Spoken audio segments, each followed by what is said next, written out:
Should we just go straight off the bat, just full open discussion, spoilers for it? I think people. It's a What's historic the biopic. spoilers? It's bit? Napoleon, yeah. Spoilers. Okay. Napoleon ends up dying of old age. Spoilers. Waterloo. He doesn't win that one. I mean, what the fuck is there to spoil? It's because in usual fashion we had a If you don't want spoilers for Napoleon, please avoid listening to any ABBA music until you go see this film, and then you'll be fine. Encounter. It feels very. Hello and welcome to the Unwanted Opinion podcast, the show in which me and my friends give our unwanted opinion on all things film. My name is Lewis and I'm joined today with Kyle. Hello. Hello, and Gonzalo. Hey, how we doing? Oh, I'm doing very well, thank you. I know this guy's like, I'm the host now. Look at me, I'm the host. Chaos. It's turned into. That's what this guy's just been doing. Yes, I'm doing good, Gonzalo. How are you? Yes. I'm doing pretty good. We had a couple of laughs right before we started recording, and I'm a bit giggly today, so let's see how the episode goes. Yeah, just the whole concept of spoilers and what can be spoiled when you're talking about historical figures. But yes, that brings us to the topic of today's show. Of course, we're going to be doing a full spoiler-filled review of Napoleon, because, Napoleon dies, everybody. He died years ago. So we're going to do a full spoiler-filled review for Ridley Scott's Napoleon.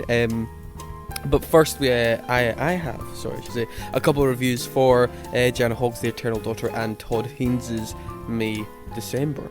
So those are spoiler-free, right? I feel you're just making these up at this point. These are fictional people, so. Oh wait a minute, these are fictional reviews. I haven't seen these films. I'm just making it up. I just went into Word Generator, came up with a couple of titles, and I'm going to tell you what I think the movies were about. It's like AI do it. It's like, what did you think of The Eternal Daughter? Oh I reckon AI doesn't even know what this is, but anyway. Oh my god. You know, I actually was watching a video about I was scrolling to check like the reviews on YouTube for Napoleon and stuff, and one of the videos I clicked and started talking with the robot voice, and I realized very quickly that the whole script had been generated by ChatGPT because it made absolutely no fucking sense. So we're at that point now. Why go to all that trouble to do that? Anyway, right, okay, I'll quickly do these reviews so we can get to Napoleon. So, The Eternal Daughter was written and directed by Joanna Hogg, who's most recently done, the Souvenir Part 1 and 2. Those are quite well-known films. And this was actually executively produced by Martin Scorsese, who met Joanna Hogg because he's a big fan of her work and said that you should do a ghost story, which is very, very specific to ask. And she has proceeded to make a ghost story. So, I mean, if Martin Scorsese asked me to make a ghost story, I would also make a ghost story. Just saying. And he's like, I'll produce the film. Sure, let's do it.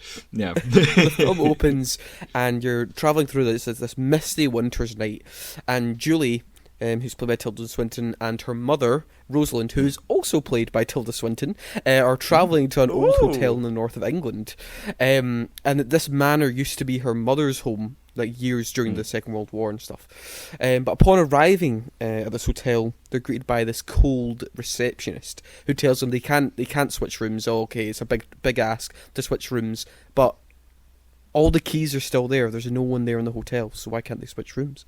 And then every night, her mother, Julie's mother, sleeps soundly. She never has any problems. She just goes to sleep. But Julie's kept up by the howls of the wind and some banging windows that seem to be changing location all around the hotel. So there's something present in this hotel, and something that must be uncovered. But that's all I'll say. So that's really cool. With Joanna Hogg's films, she's always made them really personal to her. I mean, if you look at the Souvenir Part 1 and 2, those are kind of autobiographical, kind of about her going to film school and the tragedies that sort of happened during that time. And now she's telling a very personal story to her, but using a supernatural genre. And this is a film kind of about regrets and guilt and the power of memory, and sort of using the structure of a ghost story Hogg managed to make this sort of idea of memory feel like, like a roaming presence, something that's actually surrounds us, something that's actually in the physical world. Well, like the hunting of regrets and stuff. Yeah. And, a lot of the film is just Tilda Swinton literally talking to herself. It's always done like shot reverse shot, so like Tilda Swinton never shares the screen with her mother. But it's never a distraction though, because you'd think, well, she's playing two characters, one's just like in prosthetics, but it actually really works. And I think Tilda Swinton feels like if anyone has the range to do that kind of stuff, it's Tilda Swinton is she. I think she is one of the best actors just in working today. I think I love Tilda Swinton, and she's always been such a fascinating actor. She's always picked really interesting roles. Even in, like, we were talking about The Curious Case of Benjamin Button, she's one of the best parts of that film. We were talking about that a couple of weeks ago. One of the few not a big ones. fan of the film, but she's in The Killer for like 10 minutes and she steals the show. She's just excellent. And she even has really good comedic timing. Like, I remember seeing her in a random episode of What We Do in the Shadows and laughing my ass off. Like, she's good. She's got a lot of range. She is very funny. And but with these performances, they're very nuanced, very naturalistic, feel all filled with like really human details. Like, there's bits where they just like, he's waiting for her mum in the hotel restaurant. She's walking towards her, and she gives her this little trip, and it's like and then the way she reacts to it is just all very human, very like just very like British sort of just like mannerisms and manners and stuff like that. It just feels so real. It's weird because when you have an actor playing multiple roles, you generally get very exaggerated performances just to make it obvious that they're different characters. So it's surprising that they managed to differentiate themselves, and she managed to play them very subtly as well. Is there any reason for the dual role, by the way? Like, is that explained, or is it just like a whole, like, the reasons that she's playing the daughter and the mother? Is there like a reason for that, or? I think that might be spoilers, though.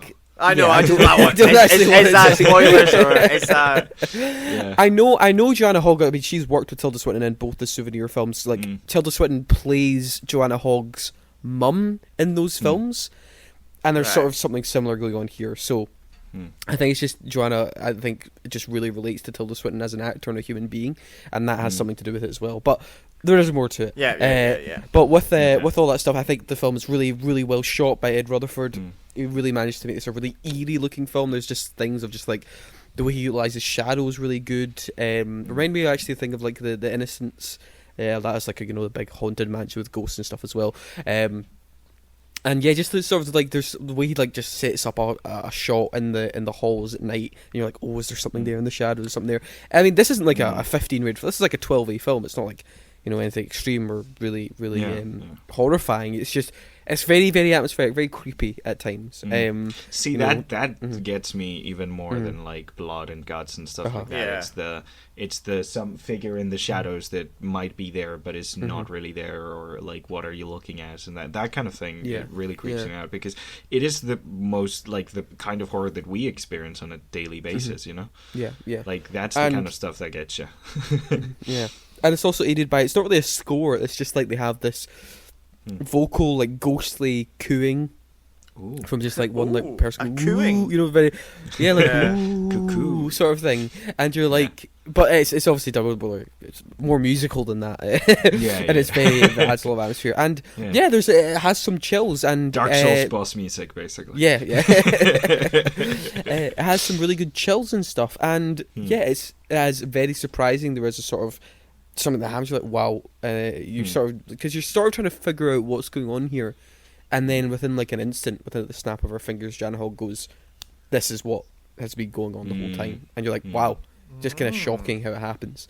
And it's really tender, and it's really emotional as well. It's quite subdued. This isn't like, this isn't crazy, horror stuff like I said. This isn't The Conjuring, this isn't like, big blob stuff. This is very just two people trying to uncover, Tilda Julie's trying to understand her mother and get more memories out of her, because she needs inspiration for her work, because she just can't seem to find the inspiration. And then she's sort of to questioning, should I even be doing this work, because she's trying to make a film about her mum, but it's like, I feel like this isn't right, like I'm using my mum for like artistic means or even monetary means. It doesn't feel right, and I really enjoyed that stuff. But The Eternal Daughter, really great film, really solid film. Tilda Swinton's absolutely fabulous, and I think this is my favourite Joanna Hogg film. I like this more than both Souvenir films. I think and I think a lot of that comes to just the way obviously it's put together, and just it really actually is more emotional than I was expecting it to really hit when that event happened. You're like, wow, okay, now this all comes together. I was like, right, what's going on here? And then it really hits. I want to ask, do you think it has to do with the level of abstraction? Because obviously her two previous films were very like pseudo-autobiographical and stuff, whereas this one is trying to take an experience that she's clearly gone through and filter it through with a something genre else. film. Yeah. So do you think that level of separation makes it hit harder? Because it's less specific. It's more... you know, like something that could relate to more people because it's got that level of distance, that level of abstraction. Do you think that's why? I mean, yeah, I think that's actually a good way of thinking about it, Gonzalo. I think just also, I don't know, I was just more invested in. I think a lot of it comes from Tilda Swinton, and I guess the genre stuff does makes you kind of your mind tick more. It makes you kind of think about why is all this stuff happening, and I just really like the ideas this was going for more than something like The Souvenir. The Souvenir films are also great and also very emotional. But for me personally, I really, really thought The Lost Daughter was great. And I'm giving this an 8 out of 10. Right. So, the weird thing is with the Eternal Daughter, this actually came out in festivals last year. And then it's like released in countries randomly over the course of a year. Even though it's an A24 to release in Spain. It's an A24 and BBC Films production, but like Canada got it last year, and now we're just getting it. I don't understand the release schedule. I don't get it. Gonzalo may see it before the decade ends. I was going to say, like, no, there's literally no release date in Spain set yet, so that's fun. But yeah, my next one is May December. So, and this is Todd Haynes' new films, who's most famously, I think, Carol was his biggest kind of most well-known work, what she made years ago with Cate Blanchett and Rooney Mara. But this is very interesting. So it takes inspiration from a real-life case, but now it's added this sort of fictional element on top. So it's set in 2015, and 20 years before, Gracie, who's played by Julianne Moore, was charged with sexually assaulting a 13-year-old boy called Joe, who's played by Charles Melton here. But now we're here in 2015, and the two live together. They actually have a family of 3 kids, and are beloved by the town and neighbours. But now this sort of very peculiar, very twisted relationship soon comes under scrutiny when Elizabeth, played by Natalie Portman, arrives to study Gracie, as she's going to play her in an upcoming film in about a month's time. So... I mean, that's really kind of just the setup of that there. And so you get this very peculiar sort of like psychosexual thing going on where Natalie Portman is just following Gracie around, taking notes, asking her questions, and being like really polite. But I have to say, what really got me about this, I mean, I think all 3 of the leads here are phenomenal. I think this is the most interesting role Natalie Portman's probably ever done. I really found it just really intriguing, and it gets very weird and very strange, and you're also dealing with a very heavy subject matter here, you know, dealing with what is obviously classed as, although Gracie and her husband Joe say it was love, it's labelled as child rape. She raped that child, went to prison, and had his child. And then proceeded to then have a family, and then it's like once she comes out of jail, he proceeds to live with his attacker. It's a really, really, it's a fine line. That's something that when exploring that, it could go really badly. But Todd Haynes very handles easily. This very well, and I think a lot of that also comes from you have this Elizabeth character, this outside person who wants to get the best role possible, so she has to analyse everything Gracie does, and in doing that with someone obviously a criminal, a sex offender, she then begins to sympathise, but then also kind of wants to become her and replicate some of her, obviously no children but replicate her now and sort of morph into something else. And that's why I'm saying this is one of the most interesting performances Natalie Portman's ever done, is because it's that metamorphosis and that obsession, that slow obsession of becoming someone as twisted as this. Julianne Moore's that kind of idea that you get in like a movie like Arrival, where like the language changes the way you think, like acting like this woman trying to replicate her behavior changes her and the way she views like reality and stuff, kind of thing. And that's things start to shift, and just like the little tweaks, like she starts to like dress similarly, she starts to do makeup the same, and all that very, very eerie, very creepy stuff. And Julianne Moore, I'll say as well, she plays Gracie. She has this voice that's sort of like, it's childish almost, and the way she's obviously not a mentally stable character. The way she sort of reacts to things is very, very childish. It's like a tantrum almost when things don't go exactly her way. And she has the sort of lisp as well, but it feels like she hasn't really grown up. And also, it's one of these performances where, and one of these characters where she is constantly disguising or constantly covering up what she did, and is not viewing it in the same light as everyone else. She believes it's love. She believes it's love. And I just found she's always avoiding the truth, always avoiding wanting to delve into the what denial really happened. of what happened.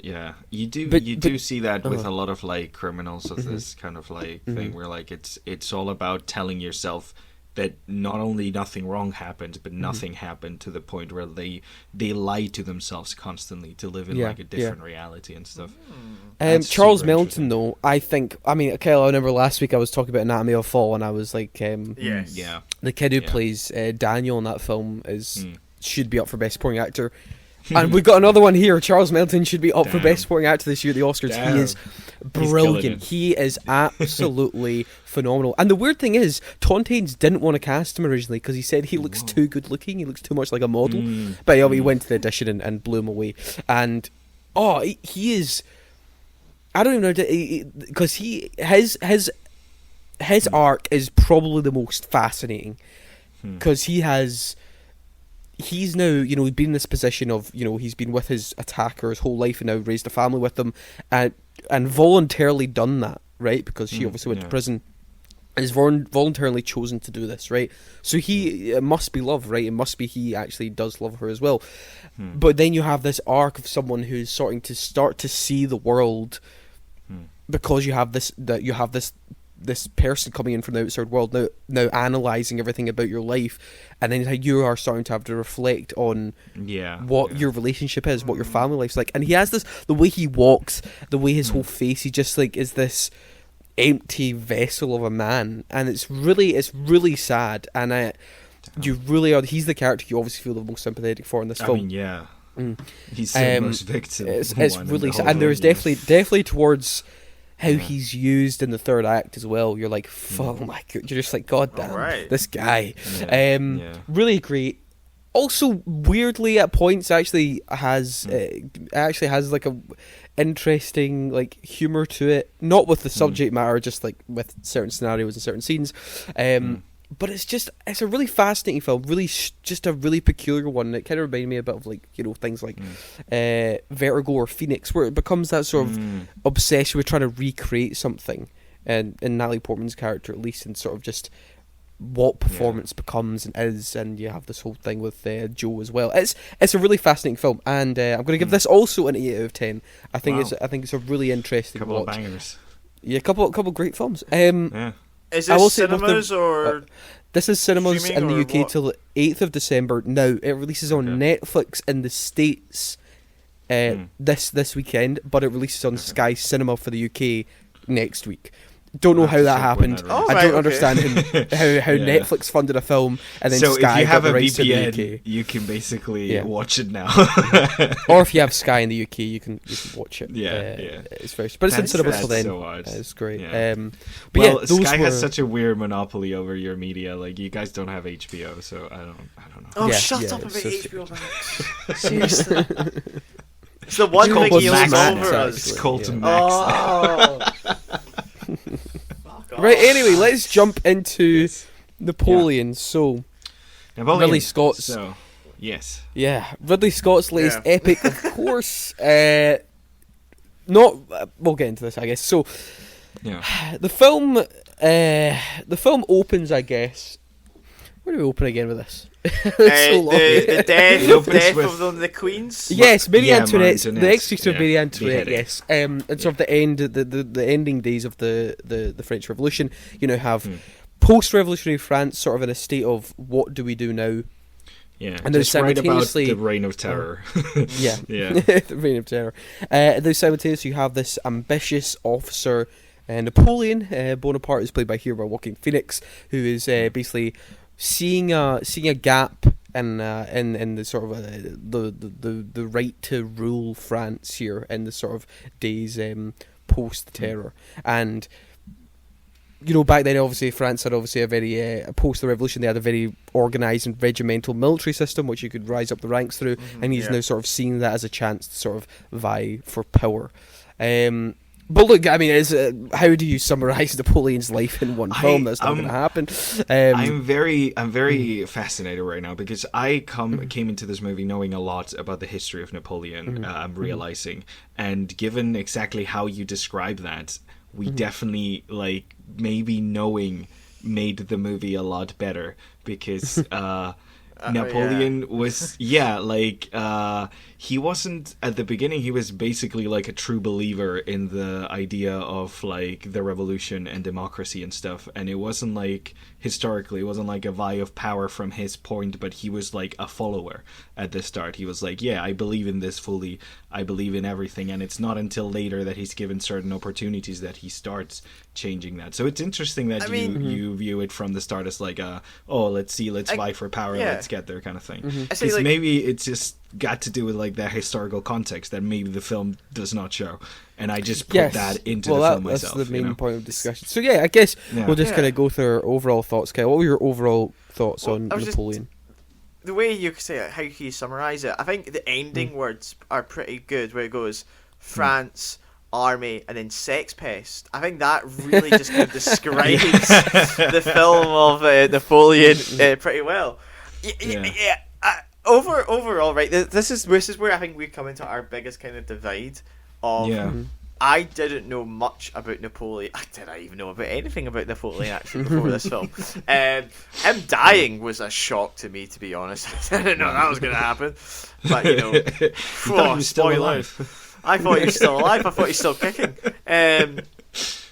But for me, this is where kind of I struggle where I felt I wanted more from this film that was given, especially on the kind of foundations front of all the politics that's going on in France at the moment, at the time, and like how he rised up through these ranks, what the decisions were happening behind closed doors to be like, right, we've just gotten rid of the monarchy. Should we get this guy to be king, or should we get this guy to be the emperor? And I feel for me, not having a single clue what was going on of this character, I was like, what is happening, right? This is going quite quickly. I thought as a character sense that I got Joaquin Phoenix really did portray him quite well. I'm guessing. I've never met the guy.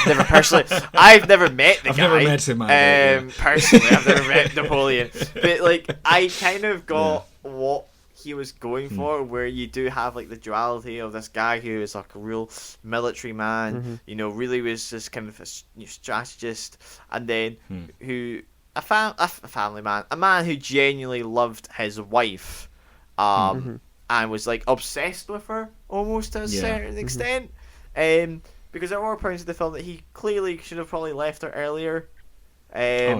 Because Lewis said there's a really funny bit. There's like a whole running gag where it's like the Sun newspaper in it, and they're doing the tabloid newspaper, cartoon drawings of stuff. I did like that because that was very much a thing that was happening at the time. I remember in history class looking at a bunch of the drawings about like all this era, because it's like newspapers are starting to be a thing, and people are starting to like write articles about stuff.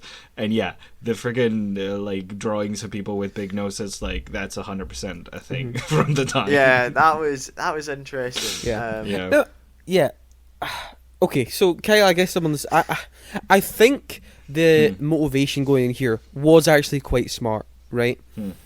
Because you can't do a Napoleon movie. It's impossible. No, there's it's too much to do, right? Yeah. Like I said, there's the 5-hour 1920s version where it ends with him going to Egypt. That's where that one ends, and there's going to be there's going to be 5 more 5-hour films. So there's so much. He did so much that his life was so full. Yeah, and like you're saying, Gonzalo, before, like there's thousands written about him. There's so many documentaries. There's already TV series about him. There's blah blah. You could watch endless amounts of Napoleon. The movie right? Waterloo for anyone who likes historical films, because that has some of the best battle scenes ever. Like, it's just epic to a whole new level. So Ridley Scott, obviously, and who wrote this again? Jesus Christ, David Scarpa, who wrote the remake of The Day the Earth Stood Still, which is a weird choice. Anyway, weird choice indeed. Weird choice. So, his motivation. Okay, why don't we go from the angle of his love life? Why don't we go from this? Make it about his relationship with his wife, who's played by Vanessa Kirby, Josephine. And I'm like, okay, that's actually quite interesting, because you're looking at the emotional side of the man. You're not looking at just the military career or the history stuff. You're looking at what is the emotions of this man. What was he like? And I'm like, yes, that works to an extent, but like you're saying, Kyle, they are, especially in the first act, there is so much glossed over and skipped over. I never got taught anything about Napoleon. I only knew stuff like I'd seen on YouTube and read various articles. And for me, I was like, right, how is the system working here in France now? I don't understand the political system. I don't understand how this is working. How the hell is he in that position of power in half an hour of screen time? I don't know, right? I'm just like, and maybe I'm just dumb, and maybe I just didn't. No, that's a possibility. No, but that that's the thing. I feel like that's the thing that I took completely for granted. This is like watching Endgame without watching any of the fucking Marvel movies that led up to that. Like, terrible, presented with brilliant example as well. Awful example that I have to do that, but brilliant at the same time. Yeah, it's useful, but like, you are watching something that, like you said, very much like this film seems to be very much focused on his relationship with Josephine. Like, that seems to be most of the film, and there is even a scene where like they mention like the butler like stealing the letters that they wrote to each other and selling them, and I am more than convinced that Scorsese fucking no, that he just read the list of those letters and said, hey, let's have this communication between them be like the thing that drives the study of this character. I'm sure of it. But like you said, I took for granted the issue that, yes, it doesn't really give you a lot of information outside of that relationship. You see certain events completely exaggerated and obviously very historically inaccurate, but you see certain events and stuff like as bullet points of his life, but most of the screen time is spent between that relationship between both of them. Even when you're seeing some of the battles, it's got the voiceover of him writing a letter to her or vice versa. So it's through that relationship that we're seeing the life. I can understand how not knowing the history itself really makes this a very fucking confusing movie, because having going into it knowing a lot about and not I wouldn't say a lot, I'm not an expert on this, but knowing enough, I was like, yeah, I get where things are going, because I know what's going to happen next. I know the historical order of these events. I know why this led to this and this led to this other thing. So I think I had that advantage, and I totally dismissed it after watching it, because I really enjoyed this movie. But clearly I did part of the writing for this movie in my head while I was watching. And I kind of, because when we've talked about biopics many times in the show, we did a whole episode on it. And when we talked about biopics, I actually said my favourite ones, the most interesting ones, are the ones that sort of disregard the known facts, the stuff we already know, and they just kind of focus on them as a character. Like the Lady D and I'm one like, that you really enjoyed. And yes, I'm like, yes, that First works. Man. That really works. But when there's still sometimes in a film like this, especially where you have all these dates and times, and we're doing some of these battles and these conquests, sometimes we need more plot. And that was it. Like, I'm just the guy who doesn't really care much about a plot a lot of the time, but I kind of needed a bit more there. Also, it's also made worse for the fact, because they talk about in like the whole first once you get past the first half an hour, like the whole kind of remainder of the first act into the second act is like Napoleon. He's so great. He's the best. He's the best general in all of Europe. He's amazing. Yeah, I'm but like, he skip a bunch of the battles. I don't know. I have not seen anything. You've not shown anything to prove that. They exaggerate the Battle of Toulouse, and then they're like, "Yeah, you get it right. Let's keep going." I know this because in history, he's up there with things Alexander the Great and all that stuff, and he conquered all most of Europe. I'm like, sure, it is but I need weird to see choice. It is a weird choice because most of the rest of his life is like jumping from one thing to another, but clearly because there is something indulgent about these big battle scenes and the amount of work that went into them. Yes. They take up a lot of screen time. Like, they're not quick. You don't like see them start the battle, fire shot, ending of the battle. Like, you don't really get that. You actually get that in one scene when they're in. Yes, that's true. But like in most of the, but in like most of the battles, you actually indulge and you see the whole thing, and it's interesting because they could have like shown you the tactics and stuff like that, and gone faster through the battles and shown you more of him being victorious in different things to show that feeling. But again, I feel like that's the thing.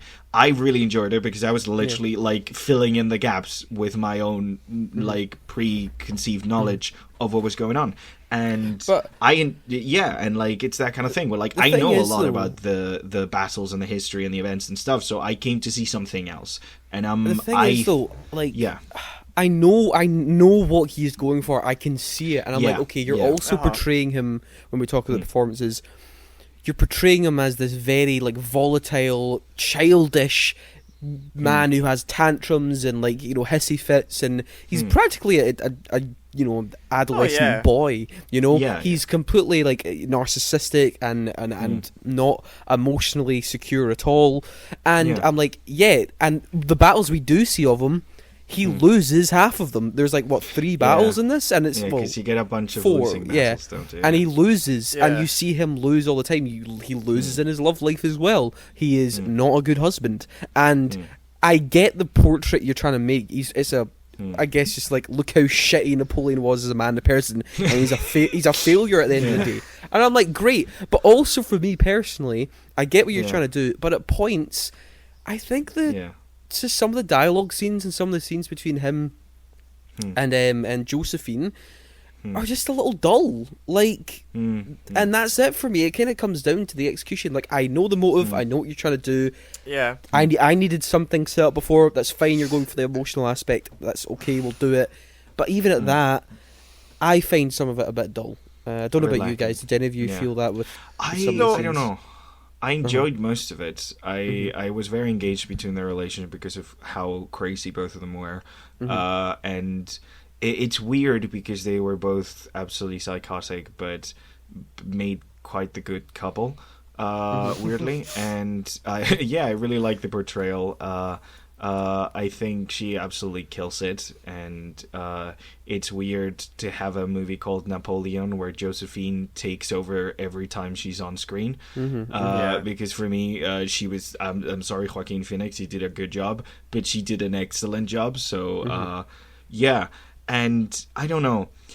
I guess I can see how a lot of it would be like too much, especially given the priority here. Like, if you were to just make a Napoleon movie about his relationship with Josephine, you could take out all of the battle scenes and just focus on their dynamics. And if you're doing a Napoleon movie about his conquests, you could take out a lot of the back and forth between them and their struggles in their relationship to just tell us why he's so great and why he got where he did and why people still fucking talk about him to this day, So I can understand what you mean about it being kind of like, I get what you were going for, but he was like, he left it a bit there, like in the middle, like it needed a bit of fixing up. I can see that. I enjoyed the movie a lot, but I can definitely see how like it's definitely not as good as it could have been. I can understand that. Yeah. What about you, Kyle? When coming to relationship stuff. But this is the thing. I like you, Lewis, found myself bored. But what annoys me is that I know with a bit more, I wouldn't have been. Like a bit more context, a bit more plot. I do find it interesting that I didn't really watch much of the marketing for this film, right? I actually stayed quite far away from it. Not by choice, I just didn't really kind of go for it. What was it marketed? Because my main issue, because I've seen a lot of people discuss this film, right? And a particular person, which I won't name drop, but like if you went to CinemaCon in April or whenever it was, you saw a 10-minute sequence, and it was that water ice battle, right? Which for me was a very entertaining 10 minutes of like high octane action and stuff. And I'm like, do people think they go in and I'm going to tell you right now, as someone who's seen the trailers and also people I know who wanted to go see it, they were misled. And that's why I want to very quiet movie. The marketing was, Black Sabbath music, big battles. Josephine is in the trailers a little bit. Yeah. The big battles, the Black Sabbath music, like the big flashing tyrant, dictator, genius, all that boom boom, whoa. It's not that. It's not that film at all. Which is an issue. It's not an issue, but like I can understand why there's a lot of people who are like really like saying this is boring because it's not what they expect. I would have loved the film as it was, but I needed more to fully understand and appreciate. Like I needed to see more of the background and such, and the build up to the characters. I feel like I've come across quite negative with this. I think the film is okay. I do have problems with it. And I found it, when it's trying to be funny, it's actually quite funny. Very funny. I said like the whole weird sex stuff with Joaquin Phoenix I love that.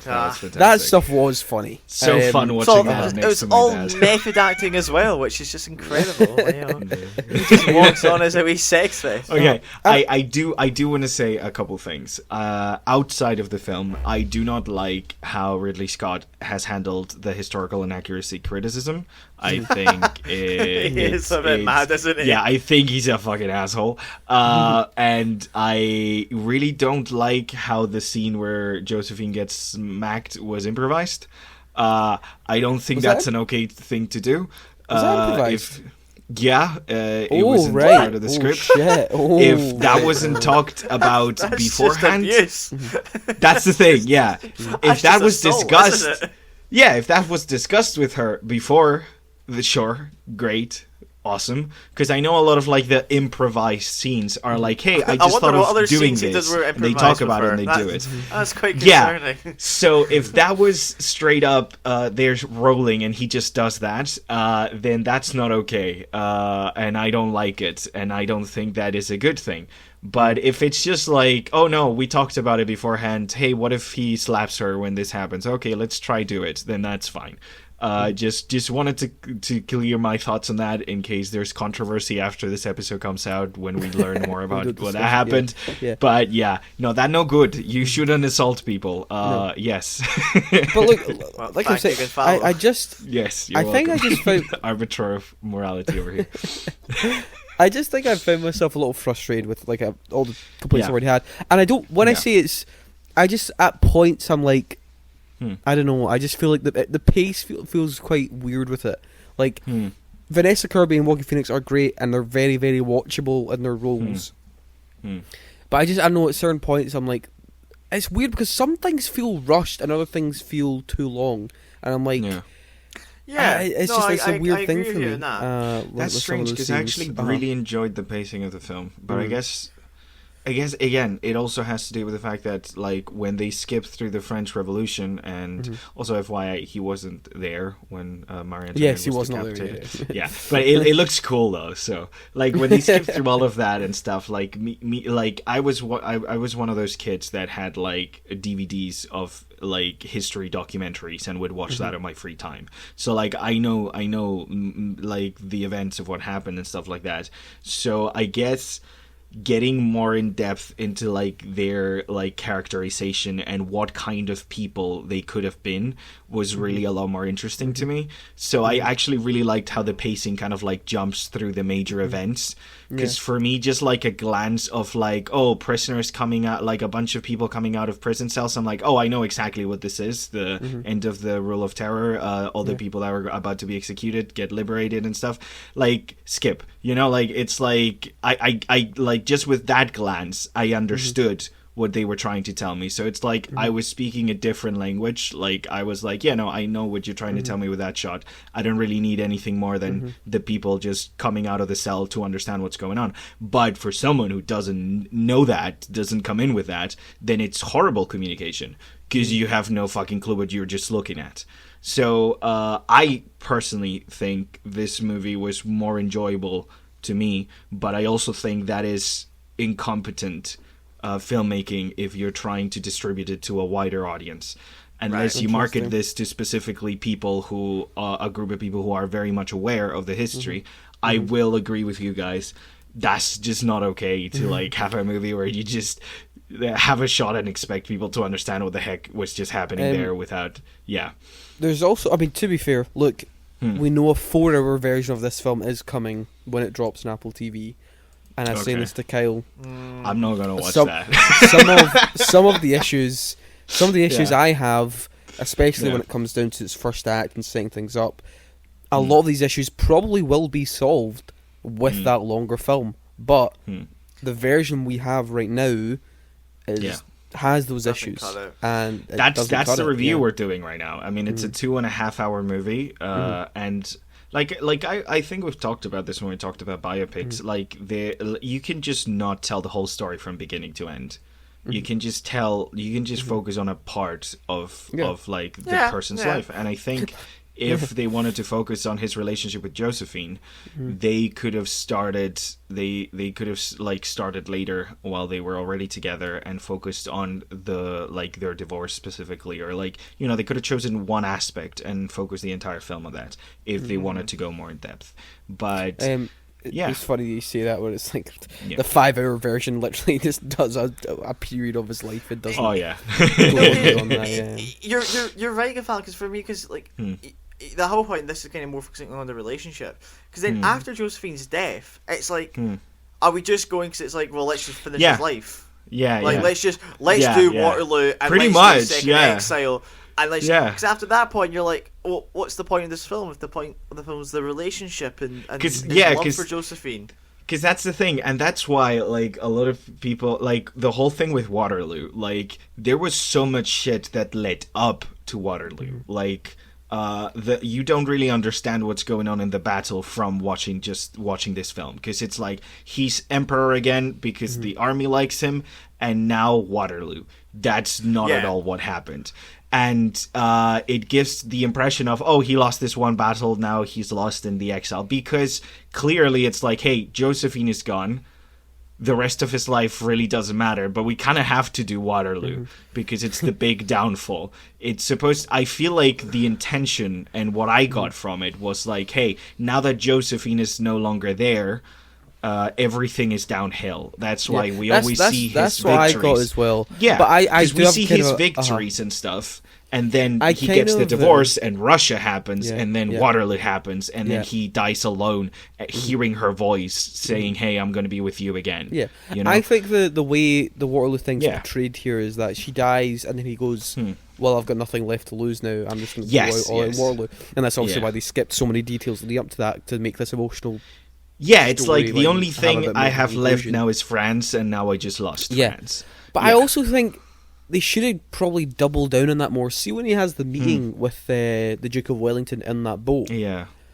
He's just like, he's still like narcissistic and confident and all that. And I'm like, he should be a bit more broken now. Like that should really be like he's lost his wife, he's lost his country, but he's sitting confident. He's talking. I think to the it's voices. supposed to be like he's hiding his like. But like I think that would have been because and they don't care about the historical accuracies or being accurate with his character. Clearly, yeah. So let's just so they could have gone harder. Yeah, and I'm just why didn't you use that opportunity? I guess to have him. To actually get more vulnerability for one scene. Obviously, he's vulnerable during like the divorce scene and stuff, but for just this we final see him moment, be vulnerable with his wife. We never see him vulnerable outside that relationship. Exactly. So it would have been interesting. Someone who like kept his emotions to himself outside of his marriage, suddenly losing them to like literally the guy who defeated him in battle. You know.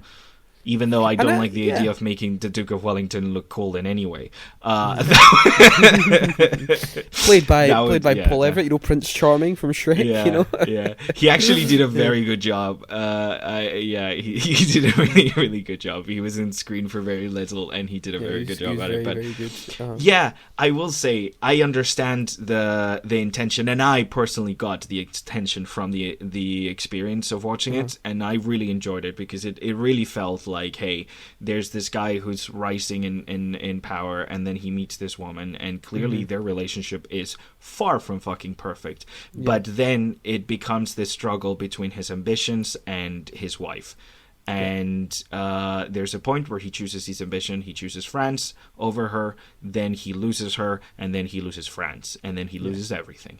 I really did like the scene at the very end. I like the scene. I like the finale. I really liked it when he talks about who burned Moscow to the ground, and the little girls are like, "No, I heard it was the Russians. It's common knowledge." And then he's like, just go play." And he's like, "I've even lost my reputation, like I've lost everything. Like at this point, I'm just an old man." And then he just dies. Proceeds to die. Yeah.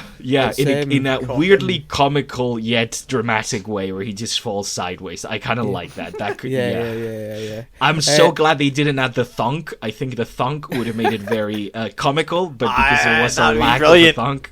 Yeah, because he just fell to the side. But if they had added the sound effect of funk, the theater would have burst out laughing. I just want to add also the stuff that really, obviously the costume design, the production design is absolutely fabulous. Sets. Incredibly well shot by Wolski. Oh yeah, it's gorgeous. Really, really impressive looking film. I mean, I'm trying to think who else would be up for cinematography this year. I mean, it's probably going to be up there. I think. I was going to say I really liked the way they played with light and shadow. I really, really like the way that the cinematographer played with light and shadow, and I really love how they managed to make battles that clearly weren't that big, cast wise and crew wise and stuff, feel very big and very there's chaotic. a lot of extras, man. Those were a lot of extras. I know, but compared to some of the actual the older films that have reenacted Napoleonic battles, you get levels of the 1947 movie, the one for 1917. Where you have fields and fields and fields. You can because that was the actual scale of this sort of battle. So I do like how they managed to make it feel like that, even though the scale wasn't monumental. Yeah. We haven't really touched before we can wrap things up. We didn't really touch on the battle scenes much. They are. I think they're obviously very impressive, really grand, cinematic, great watches. Very accurate but fantastic looking. They fun were to so watch. good. Really well done. The one in Austria, I think, was the highlight though, with the ice with and the stuff. Ice. Yeah.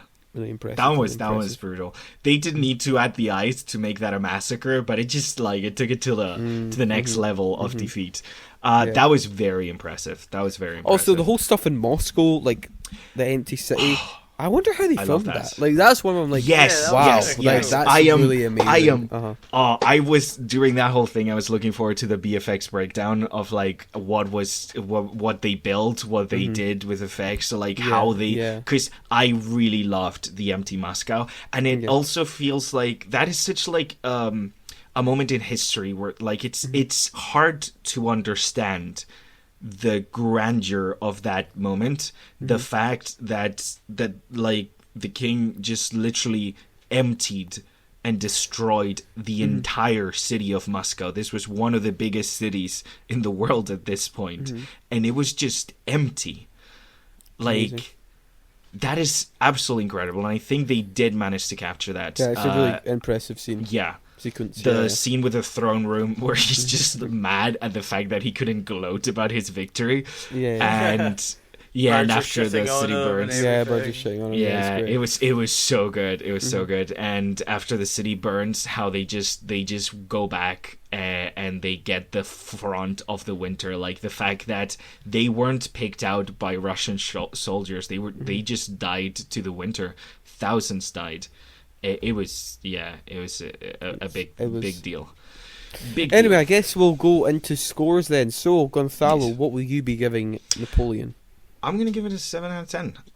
Really enjoyable movie, very solid, gorgeous filmmaking, and if you don't mind historical inaccuracies, like, it's the kind of thing, if you're a Napoleon historian, you're going to hate it. You'll hate it. If you don't know shit about Napoleon, if you don't know shit about Napoleon, you're going to be very confused. But if you're like me, right in between, I know a little bit, but I'm not that knowledgeable, then I think it's a really solid film, and the acting's fantastic, and Josephine takes the cake for me. Like, she fucking killed it in this role, honestly.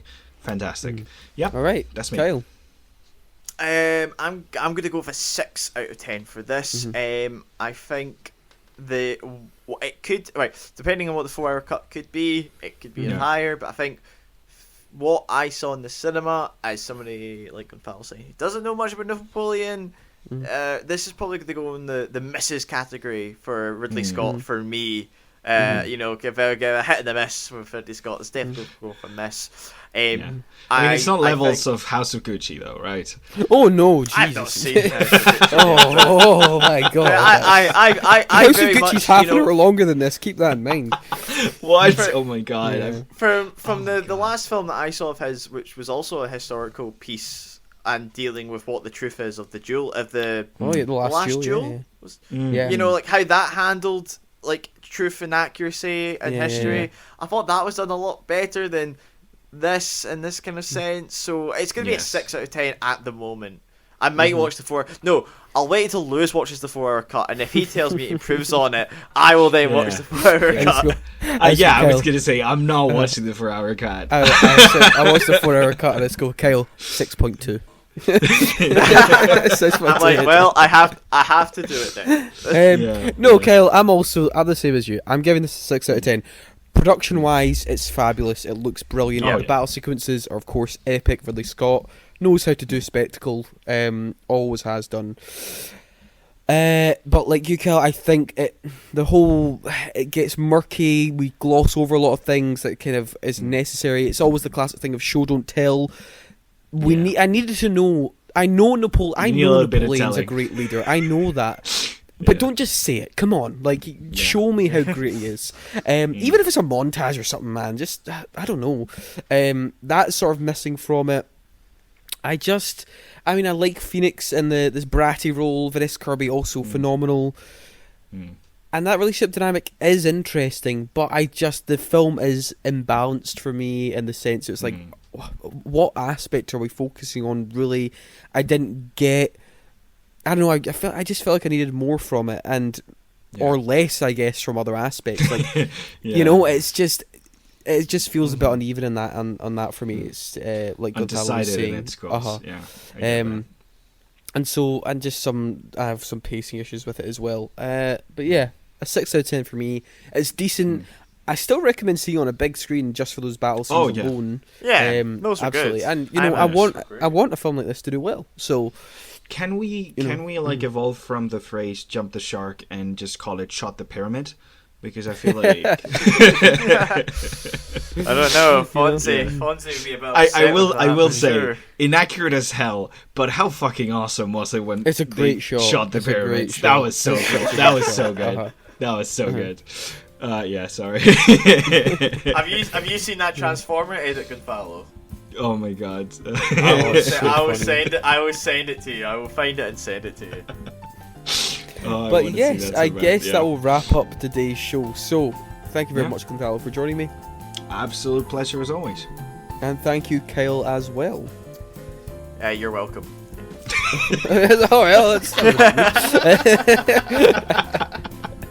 Well, look, on next week's show, because Wonka is going to be releasing next week, me and Gonzalo are going to be talking about musicals, some of our all-time favourites and some of the best that are out there. Yeah. Don't watch Wonka, watch these. Yay. And so that will be on next week's show. I don't think Kyle will be here for that, no? I have exams. Sorry. He's busy. He's got exams and stuff. Given how much you love musicals, I bet you're really. I'm actually kind of upset. Yeah, I'm actually kind of upset. So don't worry, Kyle, you can go see Wonka with me. Have we done 3 weeks in a row where we actually was the three of us? I think we've all been here for the last few weeks. Yeah, Gonthal. Yeah. Oh, Lewis, you'll have a possible film to review as well. Don't forget. Mystery screening next Monday. Yes, I'll have a review for something that I don't know what it is, so we'll have that as well. If it's Wonka, then it'll be Wonka. Oh man, it could be Wonka, Kyle. It could be Wonka. It could be Wonka. Could it? That would be brilliant because it means I don't have to watch it. Well, is Wonka out early in the States compared to us? Maybe, I don't know. I don't know. We need to look into it, but we'll see. Googling that. You'll have to tune in next week to figure it out, guys. I hope it's anyway, that'll wrap up today's show. Look, we just gave our opinions on The Eternal Daughter, May December, and Napoleon. But at the end of the day, those were our unwanted opinions. Thank you very much.